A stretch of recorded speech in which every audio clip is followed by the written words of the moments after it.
Hello दोस्तों, welcome to back on my channel.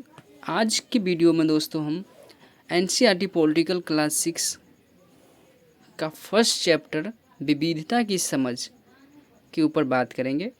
दोस्तों video अच्छा लगे तो ज़्यादा से ज़्यादा शेयर करना, चैनल को सब्सक्राइब करना और वीडियो को लाइक करना ताकि मेरी सभी वीडियो आप लोगों तक आसानी से पहुँचे। चलो दोस्तों बात करते हैं हम अपना टॉपिक पे।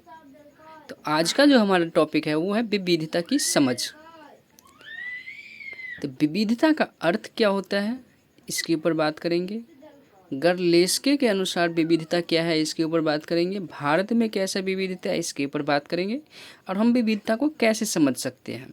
तो कुछ कहानियों के माध्यम से मैं इसको समझाने की कोशिश करूँगा। यह जैसे आपके एनसीईआरटी में दिया गया है वैसे ही मैंने इसको उठाया है और आपको अच्छे से समझाने की कोशिश करूँगा कि आखिर विविधता को हम कैसे समझ सकते हैं। कुछ उदाहरण के साथ भी समझाने की कोशिश करूँगा। तो चलो दोस्तों बात करते हैं अब अपने टॉपिक के ऊपर। विविधता का अर्थ है अलग अलग प्रकार के धर्म, बोली, भाषा और समाज। जहाँ पे अलग अलग प्रकार के भाषाएं बोले जाते हैं, धर्म है और समाज के लोग रहते हैं, वहाँ पे विविधता रहता है और वही विविधता कहलाता है। गरसेल्के के अनुसार, गरसेल्के दोस्तों ये एक राजनीतिक विचारक है। तो इनके अनुसार योग्यता लिंग, जाति, प्रजाति, भाषण, चिंतन स्तर, विकलांगता, व्यवहार और धर्म से संबंधित होता है विविधता का अर्थ। इसके अलावा मनुष्य की सामाजिक, सांस्कृतिक और भौगोलिक स्थिति भी विविधता की मुख्य कारण है। जैसे कि दोस्तों आप सामाजिक स्थिति की देखते हैं, सांस्कृतिक भी अलग अलग गांव में अलग अलग तरीके के समाज रहते हैं, अलग अलग स्टेट में अलग अलग संस्कृति है, अलग अलग देशों की अलग अलग भौगोलिक स्थिति है। तो ये सब विविधता को दर्शाता है। भारत विविधताओं का देश है। हम विभिन्न भाषाएं बोलते हैं, विभिन्न प्रकार के खाना खाते हैं, अलग अलग त्यौहार मनाते हैं और विभिन्न धर्मों का पालन करते हैं। लेकिन गहराई से सोचे तो वास्तव में हम एक ही तरह के चीज़ करते हैं, केवल करने का तरीका अलग है। तो ये हम सब जानते हैं दोस्तों। हम विविधता को कैसे समझ सकते हैं, सबसे बड़ी समस्या और सबसे बड़ी टॉपिक कि हम विविधता को समझ कैसे सकते हैं। तो करीब 200-225 वर्ष पहले जब रेल, हवाई जहाज़, बस और कार हमारे जीवन का हिस्सा नहीं थे, तब भी हम लोग संसार के एक भाग से दूसरे भाग की यात्रा करते थे। वे पानी की जहाज़ से, घोड़ों पे या ऊँट पर बैठकर या पैदल चलकर किसी न किसी प्रकार एक जगह से दूसरी जगह जाते थे। अक्सर ये यात्रा खेती और बसने के लिए नई ज़मीन की तलाश में या फिर व्यापार के लिए की जाती थी। इसके अलावा सूखे और अकाल के कारण भी कई बार लोग अपना घर बार छोड़ देते थे। उन्हें जब पेट भर खाना तक नहीं मिलता था तो वे नई जगह जाकर बस जाते थे। कुछ लोग काम की तलाश में और कुछ युद्ध के कारण घर छोड़ते थे। जब लोग जब नई जगह में बसना शुरू करते हैं तो उनके रहन सहन में थोड़ा बदलाव आता है। कुछ चीज़ें वे नई जगह की लेते हैं, कुछ चीज़ें वे पुराने दर्रे पर ही चलते रहते हैं और इस तरह उनकी भाषाएं, भोजन, संगीत आदि में नए और पुराने का मिश्रण होता रहता है। उनकी संस्कृति और नई जगह की संस्कृति में आदान प्रदान होता है और धीरे धीरे एक मिश्रण यानी मिली जुली संस्कृति उभरती है। इस तरह से कई क्षेत्र अपने विस्तृत इतिहास के कारण विविधता संपन्न हो जाते हैं। ठीक इसी प्रकार लोग अलग अलग तरह के भौगोलिक स्थिति से किस प्रकार सामंजस्य बैठाते हैं उससे भी विविधता उत्पन्न होती है। अब जैसे इसमें कहा गया दोस्तों कि ठीक इसी प्रकार लोग अलग अलग तरीके की भौगोलिक स्थिति में से किस प्रकार सामंजस्य बैठाते हैं उससे भी विविधता उत्पन्न होते हैं। तो आइए हम भारत के दो भाग जैसे एक लद्दाख और केरल के उदाहरण से समझने की कोशिश करेंगे कि किस क्षेत्र में विविधता और इसके इतिहास और भौगोलिक कारक का क्या असर पड़ता है। सबसे पहले हम लद्दाख और केरल के ऊपर बात करेंगे। तो इसमें हम जो है लद्दाख के ऊपर पहले बात करते हैं। लद्दाख जम्मू कश्मीर के पूर्व में पहाड़ियों में बसा एक रेगिस्तान इलाका है। यहाँ पर बहुत ही कम खेती संभव होती है क्योंकि इस क्षेत्र में बारिश बिल्कुल नहीं होती और यह इलाका हर वर्ष काफ़ी लंबे समय तक बर्फ़ों से ढका रहता है। इस क्षेत्र में बहुत ही कम पेड़ उग पाते हैं। पीने के पानी के लिए लोग गर्मी के महीनों में पिघले बर्फ़ पर निर्भर रहते हैं। यहाँ के लोग एक खास किस्म की बकरी पालते हैं जिससे पश्मीना ऊन मिलता है। यह ऊन कीमती है, इसलिए पश्मीना शाल बड़ी महंगी मिलती है। यहाँ के लोग दूध से बने पदार्थ जैसे मक्खन, चीज़, खास तरह के छेना एवं मांस खाते हैं। हर एक परिवार के पास कुछ गाय, बकरी या याक होते हैं। लद्दाख को व्यापार के लिए एक अच्छा रास्ता माना गया है क्योंकि यहाँ कई घाटियाँ हैं जिससे गुजरकर मध्य एशिया के काफ़िले उस इलाके में पहुँचते थे जिससे आज तिब्बत कहते हैं। ये काफ़िले अपने साथ मसाले, कच्चे रेशम, दरिया आदि लेकर जाते थे। लद्दाख के रास्ते ही बौद्ध धर्म तिब्बत पहुंचा। लद्दाख को छोटा तिब्बत भी कहते हैं। करीब 400 साल पहले यहाँ पर लोगों का इस्लाम धर्म से परिचय हुआ और अब यहाँ अच्छी खासी संख्या में मुसलमान रहते हैं। लद्दाख में गानों और कविताओं का बहुत ही संबंध मौखिक संग्रह है। तिब्बत का ग्रंथ केसर सागा लद्दाख में काफ़ी प्रचलित है। उसके स्थानीय रूप को मुसलमान और बौद्ध दोनों ही लोग गाते हैं और उस पर नाटक खेलते हैं। तो ये था दोस्तों लद्दाख का विविधता कि लद्दाख में कैसे कैसे लोग रहते हैं। अब इसी के विपरीत हम केरल के देखेंगे कि केरल में लोग कैसे रहते हैं, उसका क्या खान पान है, उसका क्या ग्रंथ है, क्या उसका फेवरेट खेल है, वो क्या उसका व्यापार क्या है। तो ये चीज़ हम केरल के देखते हैं, उसके अनुसार हम विविधता का सही अनुमान लगा सकते हैं। केरल भारत के दक्षिण पश्चिम कोने में बसा हुआ है। जैसे कि दोस्तों पहले आपने देखे कि लद्दाख जम्मू कश्मीर के पूर्वी पहाड़ी में बसा हुआ है, लेकिन केरल कहाँ बसा हुआ है? दक्षिण पश्चिम कोने में बसा हुआ राज्य है।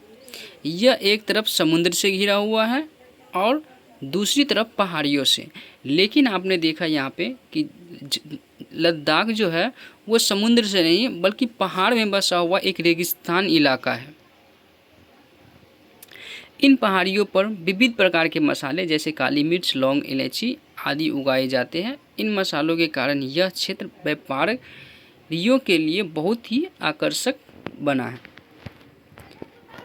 सबसे पहले अरबी एवं यहूदी व्यापारी केरल आए। ऐसा माना जाता है कि ईसा मसीह के धर्म दूत संत थॉमस लगभग 2000 साल पहले यहाँ आए।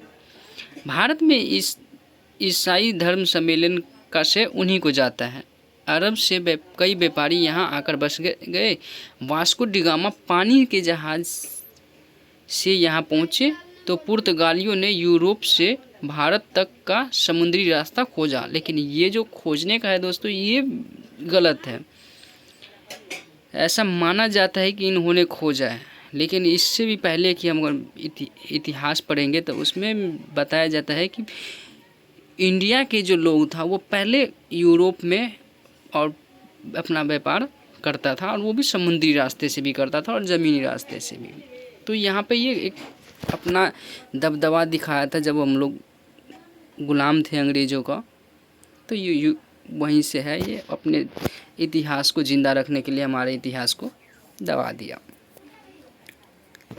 इन सभी ऐतिहासिक प्रभावों के कारण केरल में लोग विभिन्न धर्मों का पालन करते हैं, जिनमें यहूदी, इस्लाम, ईसाई, हिंदू एवं बौद्ध धर्म शामिल है। चीन के व्यापारी भी केरल आए।